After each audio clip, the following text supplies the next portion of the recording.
Assalamualaikum warahmatullahi wabarakatuh. Apa kabarnya teman-teman? Semoga senantiasa diberikan kesehatan oleh Allah Subhanahu wa taala. Amin. Aku Jauza Hanifah. Jadi di sini aku sebagai host dalam salah satu konten video terbarunya SMIT Baitul Muslim, yaitu podcast Bintang Pelajar episode 1 dengan tema berprestasi dengan Al-Quran.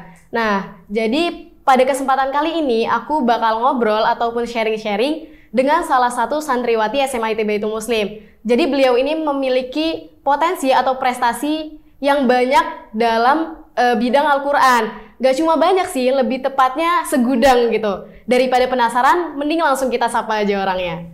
Halo Reva, apa kabarnya nih? Alhamdulillah baik Kak. Oke, jadi langsung izin mau perkenalin diri boleh nggak nih? Boleh banget, boleh. Oke, halo teman-teman. Kenalin, nama aku Reva Celia Zahra. Aku lahir di Desa Tanjung Tirto, Kecamatan Waibungur, Kabupaten Lampung Timur. Riwayat pendidikan aku TK di TK Aisyah Bustanul Atfal Waibungur. Kemudian melanjutkan SD-nya di Madrasah Ibtidaiyah Muhammadiyah Waibungur. Terus aku lanjut SMP-nya ke MTS Muhammadiyah 1 Waibungur. Dan alhamdulillah sekarang aku menjadi salah satu murid di SMIT Baitul Muslim. Alhamdulillah akhirnya bisa ketemu aku. Tapi tujuannya bukan mau ketemu aku sebenarnya. Oke, jadi Reva ini sekolahnya di SD, SMP itu di Waibungur dan sekarang udah sampai SMIT Baitul Muslim dan sudah menorehkan banyak prestasi. Kalau boleh tahu sebenarnya hobi Reva ini apa sih?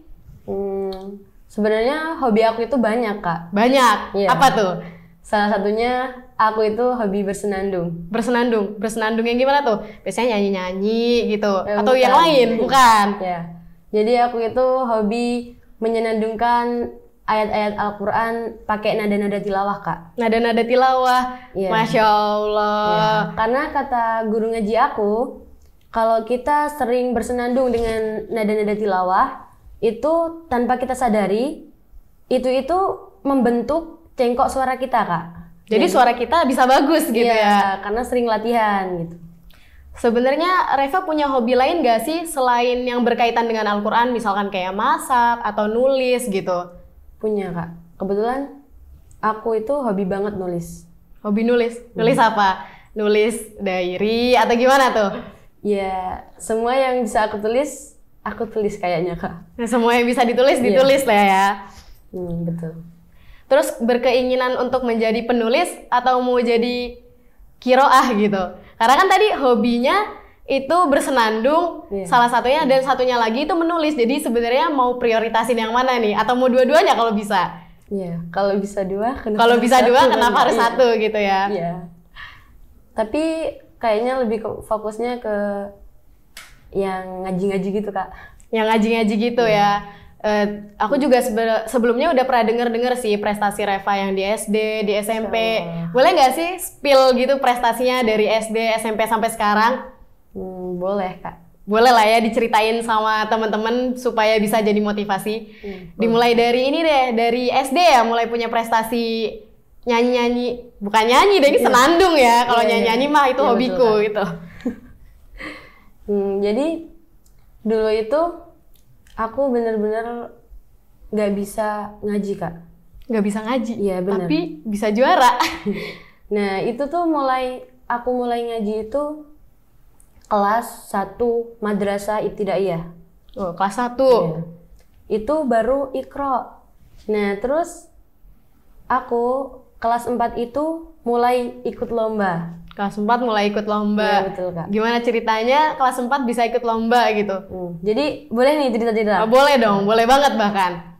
Kayak jadi lomba pertama aku itu pas di ajang Olimpik Ahmad Dahlan Kak. Yang keempat, yang tempatnya di Bandar Lampung. Di Bandar Lampung, masih di Lampung lah ya? Iya betul Kak. Itu langsung tingkatnya nasional Kak. Masya Allah langsung tingkat nasional. Jadi awal nyoba lomba langsung tingkat nasional. Kira-kira kelanjutan lombanya gimana nih? Soalnya ngikutin lomba yang pertama langsung yang high gitu hitungannya. Jujur kayak belum siap banget Kak. Tapi apa salahnya kan nyoba Kak? Iya nggak ada salahnya lah ya. Jadi coba aja. Yang penting maju. Dan alhamdulillahnya itu kan ada 2 babak. 2 babak. Iya, alhamdulillahnya masuk final. Dan dari sekian ratus orang diambil 15 orang. Dan alhamdulillah itu masuk, Kak. Alhamdulillah udah masuk 15 besar itu kayak ya Allah ini pertama kalinya lomba, tapi meskipun belum sampai yang kayak juara, udah masuk 15 nih udah kayak wih, pertama kalinya lomba, alhamdulillah gitu ya. Terus gimana nih lanjutnya? Alhamdulillah.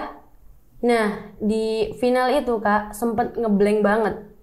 Jadi kan kalau di nasional itu pakai bel yang tet gitu. Oh iya, pakai bel. Ngagetin banget kan.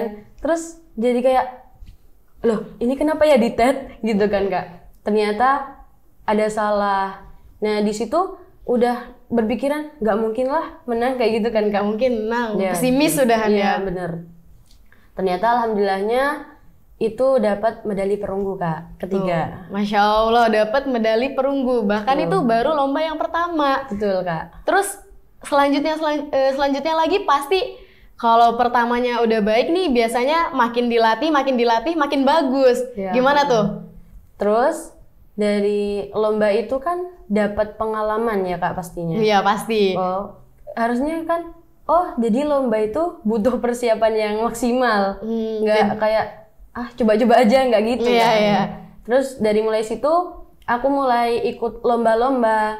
Nah, pas itu ada ajang lomba di Universitas Muhammadiyah Metro Kak. Itu dengan persiapan yang cukup maksimal, alhamdulillah mendapat medali emas. Alhamdulillah, ya Allah langsung dapat medali emas. Nah kalau yang ini pakai persiapan, kalau yang pertama tadi persiapannya ngerasa kurang gitu ya. Betul Kak. Terus ada lagi nggak nih? Ada. Nah kan di masa-masa SD itu kayak belum matang loh Kak. Jadi mulai berkembang banget itu pas SMP-nya. Jadi udah ngerasa gitu ya perubahannya Iya, gitu. Dulu aku cuma fokus di tahfidnya aja Kak. Di tahfiz aja. Nah terus setelah ibu aku itu ngomong, kalau jadi orang jangan bisa cuma di satu bidang. Kalau bisa banyak kenapa nggak coba kayak gitu. Bener. Dari situ aku mulai kayak nyoba ikut-ikut pidato, terus belajar tilawah. Itu tuh baru pas SMP Kak. Jadi waktu itu aku pertama ikut lomba pidato itu gara-gara pas ngaji di TPA Kak. Itu ada lomba pidato dan kok teman-temanku pada ikut. Jadi aku mikirnya mau ikut juga lah, siapa bener. tahu bisa gitu kan ya. Terus kok mereka bisa ya? Kapan ya aku ada di posisi mereka kayak gitu. Ya bener sih, suka kayak gitu kadang kalau ngeliat orang lain kan. Insecure gitu kan. Insecure ya bener. Terus aku nyoba daftar Kak. Dan itu aku latihan sendiri lewat YouTube. Yang pastinya ya banyak kurangnya lah Mas Ian. Nah alhamdulillah itu pas lomba di tingkat kabupaten, alhamdulillahnya dapat juara 1. Alhamdulillah dapat juara 1. Jadi belum ada pelatih gitu ya, belajarnya mandiri, tapi udah bisa dapat juara 1. Alhamdulillah. Ada yang lain lagi nggak nih? Kan tadi kayaknya segudang nih, pasti banyak ini. Oh iya, pas lomba di Palembang Kak. Jauh banget Itu ya. lomba pidato lagi Kak. Lomba pidato lagi. Iya betul. Nah di situ itu baru kelas 9 kemarin Kak. Wah berarti belum lama lah ya, masih fresh. Itu yang ngasih kabar lombanya itu dari Baitul Muslim kebetulan. Dari Kak. Baitul Ya, Muslim. bener. Padahal SMP-nya masih di Waibungur, Iya, Kak, tapi betul. udah dapat kabar dari SMA IT Baitul Muslim. Memang keren banget SMA IT Baitul Jadi Muslim BM ini ya. lovers, Kak. BM lovers ya. Padahal belum masuk BM, apalagi kalau udah masuk BM. Aduh, infonya makin banyak, prestasinya udah nyebar di mana-mana. Udah biasa gitu ya anak BM Betul berprestasi banget, mah. Kak. Iya. Terus lomba di Palembang itu kayak ngelihat lawannya tuh udah demam panggung Kak. Aduh, udah kayak deg-deg gitu ya. Lihat lawannya yang Masya Allah kayak gitu. Terus akhirnya kebetulan yang mendampingi itu Bu Evi Kak. Masya Allah, yang ngedampingin salah Bu satu guru Evi. di SMA IT Baitul Muslim. Iya ya Allah, emang keren banget ya SMA IT Baitul Muslim ini ya. Iya. Jadi kan kayak belum jadi masuk aja udah Udah kayak gitu. disupport, belum Iya, masuk bener. padahal ya. Apalagi kalau udah masuk BM sekarang, Iya. aduh mau lomba diantar pasti kemana-mana. perjuangan gurunya demi anak muridnya. Iya, emang Masya Allah banget. Itu padahal belum masuk ya? Iya, betul Kak. Nah, itu tuh alhamdulillah dengan support Bu Evi dan orang-orang sekitar, ya orang tua, ustadz-ustadz. Ya, itu alhamdulillahnya dapat juara 2. Itu tingkat nasional, Kak. Masya Allah, udah dapet tingkat nasional lagi. Betul, Kak. Jadi boleh nggak sih Reva nge-spill dikit gitu? Kan tadi Reva suka bersenandung gitu, melantunkan ayat-ayat suci Al-Quran. Boleh nggak tuh spill dikit 2 ayat atau berapa gitu lah? Surat kesukaan Reva atau mau terserah deh mau yang mana? Oke. Jadi izin ya. Iya nggak apa-apa, silakan. A'udzu billahi minasy syaithanir rajim.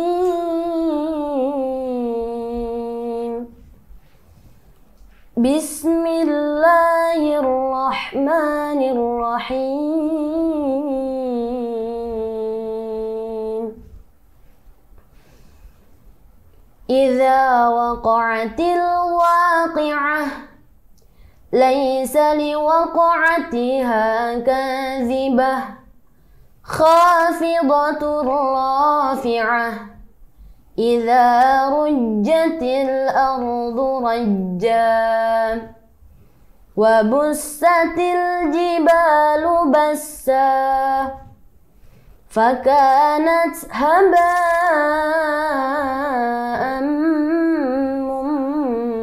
منبسا Sadaqallahul azim. Sadaqallahul azim.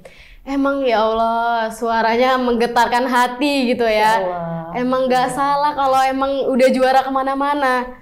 Nah, jadi sebenarnya Reva itu pertama kali belajar qiraah itu sama siapa sih? Kok bisa sampai terlatih kayak gini gitu? Guru ngaji pertama aku itu namanya Ustadz Ahmad Hisham. Ustadz Ahmad Hisham. Iya. Ini boleh cerita-cerita nggak? Boleh dong, boleh. Tentang beliau. Oh, boleh dong, boleh banget. Siapa tahu beliau mendengarkan gitu ya podcastnya kita.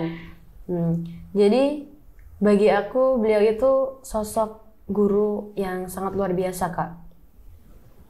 Walaupun mungkin hujan, petir, geledek, tetap menyempatkan gitu, Kak, untuk ngajarin aku ngaji, Kak. Emang jadi, Masya Allah perjuangannya banget, gitu ya. Sampai sekarang pun kalau aku datang ke rumah beliau, dia tetap disambut dengan baik, Kak. Tetap ayo ngaji kayak gitu loh, Kak. Ayo ngaji, emang ya Allah. Beliau itu tinggal di Waibungur, Kabupaten Lampung Timur, sedesa sama aku. Jadi emang dari kecil aku tuh udah diajarin ngaji sama beliau, Kak, sampai sekarang. Sampai aku yang nggak tahu huruf, sampai aku berada di titik ini, itu mungkin ya karena beliau. Jadi emang kalau misalkan nggak ada beliau, nggak tahu ya bisa sampai sini atau Kak. Enggak gitu. Emang perjuangan beliau itu mau petir, mau banjir sekalipun, kalau masih bisa mengajar, bisa untuk mendatangi Reva untuk mengajarkan, bakal tetap diajarin gitu ya. Betul sekali, Kak. Boleh nggak sih Reva ceritain sedikit pengalaman lomba gitu yang unik ataupun yang mengesankan gitu lah? Ada sih, Kak.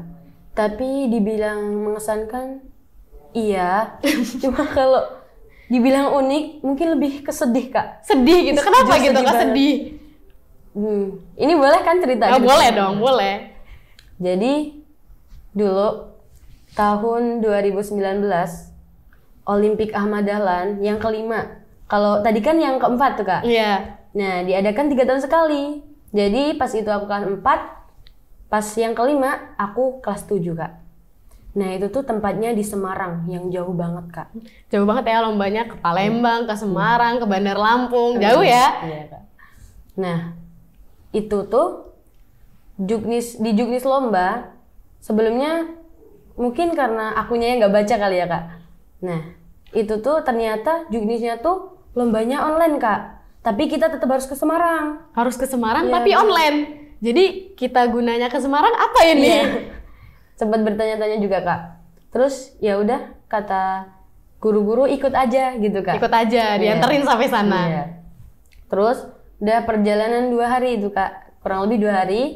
Sampai sana, itu tuh ternyata Juknisnya kan, di Juknis itu online Kak. Ternyata itu hanya menggunakan 1 wifi Kak. Sedangkan pesertanya itu beribu-ribu Kak. Jadi 1 wifi buat beribu-ribu orang. Iya betul sekali. Kebayang nggak tuh? Kalau misalkan ibarat pakai kartu ini mungkin H+ lah ya. Iya bener banget Kak. Bakal lemot banget ini. Sampai dipencet aja Kak. Masya Allah 1 jam itu Kak baru keklik. Nolak terus nih, nggak menerima akses ya. Terus kata instruksi dari juri suruh isi aja. Nanti kalau udah selesai dikirim. Nah, aku udah selesai. Terus aku kirim, ternyata dia itu nolak Kak. Entah aku neken A yang keluar B atau gimana nggak tahu ya Kak. Karena jaringannya susah Iya, ya. bener, Kak. Jadi nggak tahu nih kendalanya. Dia mental atau gimananya, bingung nih jadinya. Bayangin Kak, dalam satu waktu beribu-ribu orang dengan kebayang. 1 wifi Kak. Aduh, Iya. pasti lemot banget, susah, wajar. Bener Kak. Nah terus akhirnya kan nilainya langsung muncul tuh Kak. Itu kayak aduh nggak memungkinkan banget untuk masuk babak selanjutnya gitu Kak.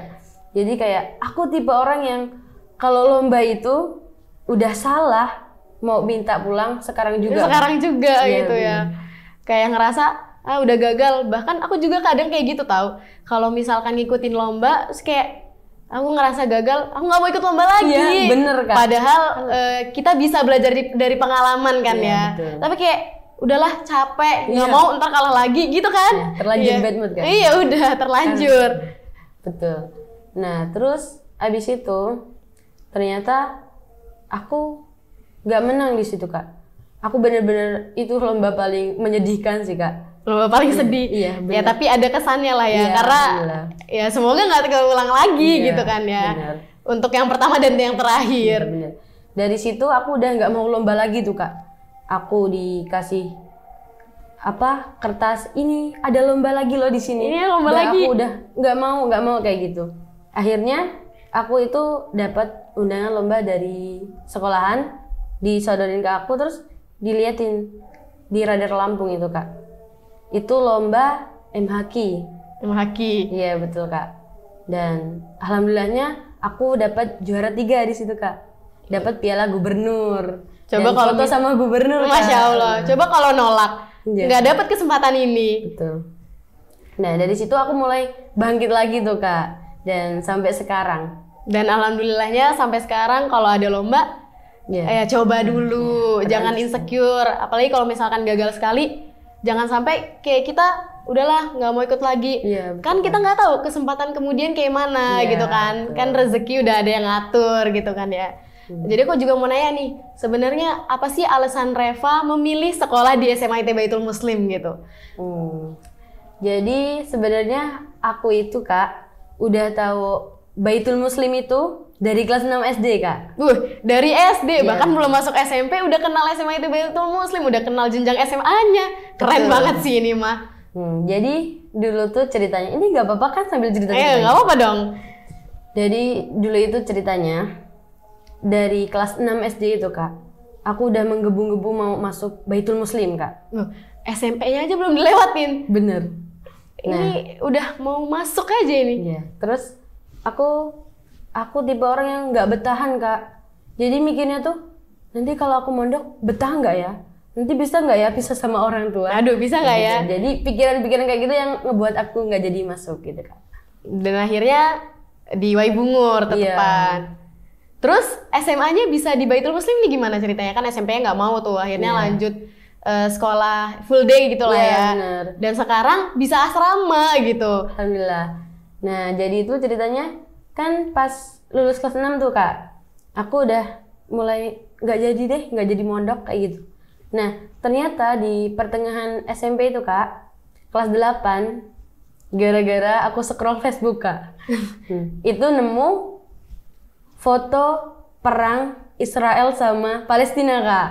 Nah, captionnya tuh intinya kiamat itu udah deket loh Kak. Kiamat udah deket. Iya, kalau ayo tobat. Jadi aku mikirnya langsung ke, waduh, aku harus mondok ke Baitul Muslim kayak gitu loh. Dengan Kak. cara mondok, aku bisa lebih baik di sana gitu kan ya. Jadi Tapi kenapa sih SMA itu Baitul Muslim gitu pilihannya? Karena ya udah tahu lama juga dan emang dari awal tuh udah mau ke Baitul Muslim. Jadi sekarang SMA-nya kan kebetulan ada Ustadz Amr Mukhlisin yang sebagai mudir pondok di sini.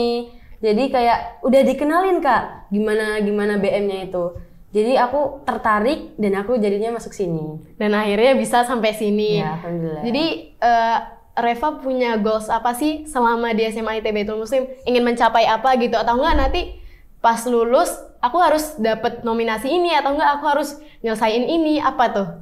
Kalau aku sih tujuan utama aku mondok itu mau jadi hafizah 30 juz mutqin insyaallah. Amin. Masya Allah banget gitu ya. Masuk BM mau jadi hafizah mutqin gitu betul ya. Sekali. Karena BM ini kan Kak melahirkan generasi-generasi yang hafal 30 juz gitu Kak. Jadi, udah banyak ya. Iya betul. Jadi kayak emang udah nggak perlu diraguin lagi. Betul. Emang untuk masuk SMA Baitul Muslim ini emang itulah jawabannya betul, gitu. Jadi emang mau jadi hafizah 30 juz. Terus nanti kalau misalkan di SMA IT Baitul Muslim itu kan berarti kita berarti Reva sambil menyelesaikan gitu kan ya. Betul. Ada yang mau dicapai lagi nggak selain itu? Ada Kak. Jadi di Baitul Muslim kan terkenal kayak public speaking-nya tuh Masya Allah banget gitu kan. Masya Allah banget gitu, keren-keren gitu. Kan aku yang masuk di sini tuh kayak wah keren-keren banget sih orangnya. Keren gitu. banget gitu. Pengen bisa public speaking. Ya keren kayak mereka lah gitu Kak. Gimana caranya Ya, nanti betul. kayak supaya siapa tahu dengan aku masuk SMA IT Baitul Muslim Betul. nular gitu kan Ya. ya, bisa jago-jago public speaking, jago ngomong di depan. Karena kan emang anak BM itu kalau untuk memimpin organisasi udah nggak usah diraguin lagi lah ya. Acara-acara gede itu udah murid itu udah pokoknya murid doang yang diserahin tuh udah jago lah ya. Bener Kak. Iya keren banget emang. Balik lagi ke ini ya, ke Kiroah tadi, bisa lah ya spill sedikit gitu, tips-tips kalau misalkan Reva mau lomba supaya kayak pas nanti naik panggungnya nggak nervous ataupun nyiapin lomba awalnya gimana, itu boleh dong diceritain gitu. Ini mau yang tips jalur langit apa jalur usaha? Jalur dua-duanya gitu kan ya, boleh lah ya, jalur langit, jalur usaha, biar usahanya makin mantep terus hasilnya bukan main dah ya. Mungkin kalau jalur langit kalian yang belum daftar SMA IT daftar dulu deh, nanti sharing-sharing sama aku. Iya boleh sharing-sharing langsung, soalnya kalau misalkan lewat podcast ini terbatas, jadi nggak bisa nanya-nanya banyak. Soalnya jalur langit SMA IT Baitul Muslim itu banyak, nggak cuma Reva, semuanya itu pakai jalur langit. Salah satunya itu dengan salat tahajud, itu merupakan jalur langit yang dahsyat banget, dan di SMA IT Baitul Muslim ini selalu diterapin itu merupakan salah satu jalur langit andalan kita. Gak cuma buat lomba sih, buat masuk PTN impian pun kita selain lewat usaha, lewatnya jalur langit ya kan? Betul sekali. Nah jadi untuk jalur usaha, mungkin kita itu jangan nganggap diri kita, aduh aku nggak bisa kayak gitu. Mereka tuh lebih bagus, enggak. Kalian tuh yang penting percaya diri. Urusan kalah menang itu kan dipikirin nanti gitu. Yang penting tampil, kalian pede, serahin sama Allah, apapun hasilnya terima dengan ikhlas. Iya, apapun hasilnya terima dengan ikhlas. Kalau menang lanjutin, tapi kalau kalah ya tetap lanjutin. Kita gali terus sampai kita mendapatkan apa yang kita inginkan. Betul sekali, Kak. Oke, mungkin itu aja lah ya podcast kita kali ini. Semoga bermanfaat. Nah, itu tadi udah tips-tipsnya udah, terus tadi prestasinya yang segudang udah diceritain. Nah, kalau teman-teman itu mau berprestasi kayak salah satunya Reva ini, ya jawabannya sekolah di SMA IT Baitul Muslim. Karena kan tadi Reva udah cerita ya, dia kelas 9 aja guru-guru BM itu udah nge-support, apalagi kalau misalkan udah masuk SMA IT Baitul Muslim, bakat-bakat kita ini bakal digali. Guru-guru SMA IT Baitul Muslim ini bakal mensupport kita untuk kita lebih berprestasi gitu. mungkin podcast kali ini cukup lah ya. Nanti kalau ada kesempatan kita bisa ngobrol-ngobrol lagi, makanya masuk SMA ITB Baitul Muslim biar bisa ngobrol sama Reva. Nggak cuma sama Reva, siapa tahu ada yang mau ngobrol sama aku juga kan, nggak apa-apa kok. Dah, mungkin cukup sekian. Saya akhiri. Wassalamualaikum warahmatullahi wabarakatuh.